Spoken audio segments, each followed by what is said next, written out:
Memberikan kontribusi dalam penanganan kasus COVID-19 di Bali, Politeknik Transportasi Darat atau Poltrada Bali siap jadi tempat isolasi terpusat bagi orang tanpa gejala dan gejala ringan COVID-19.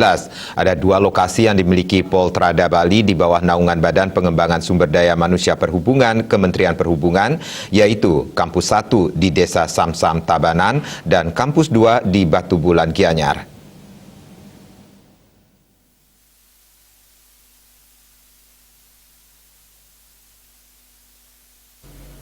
Menurut Direktur Poltrada Bali Bambang Wijonarko, kontribusi ini tidak lepas dari adanya peningkatan kasus COVID-19 di Tabanan dan Bali yang menyebabkan ruang isolasi di sejumlah rumah sakit hampir penuh.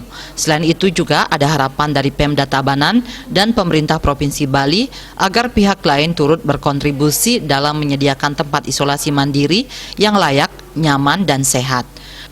Disebutkannya fasilitas isoter di Asrama Taruna-Taruni Kampus Politeknik Transportasi Darat Bali Tabanan sebanyak 280 tempat tidur. Poltrada Bali mendukung pemerintah dalam memutus rantai penyebaran COVID-19 dengan menyiapkan asrama kampus sebagai tempat OTG-KR. Adapun fasilitas yang digunakan adalah Asrama Taruna-Taruni. Mengingat fasilitas cukup memadai dan sedang belum digunakan peserta didik. Metode pembelajaran saat ini masih menggunakan pembelajaran jarak jauh dari rumah masing-masing peserta didik. Sebelum pelaksanaan sebagai isoter, ia mengatakan kesiapan fasilitas asrama Taruna-Taruni di Kampus 1 Tabanan Poltrada Bali yang terletak di Desa Samsam telah ditinjau tim gabungan Satgas COVID-19 Tabanan.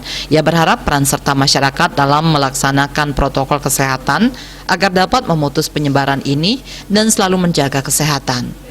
Pramana Wijaya, Bali Pos melaporkan.